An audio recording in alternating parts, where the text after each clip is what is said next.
Hello guys, today we have the SOUNDCORE Liberty 5 and I'm going to show you how you can easily manage the dual connection mode in your SOUNDCORE device. At first, tap here this icon in the top right corner when you are in the app and tap dual connections.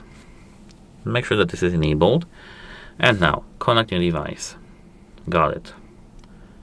Now on some other device, you need to pair with your headphones. Let me do this quickly on my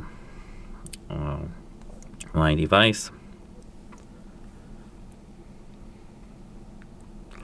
Now this is my device. As you can see, it's connected and it appeared in the list. Now we can disable this device by tapping yes.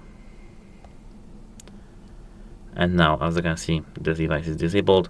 If we tap manage, we can delete this connection and we can enable this connection back again using just a simple tap over here. That's it. Hope it helps you and goodbye.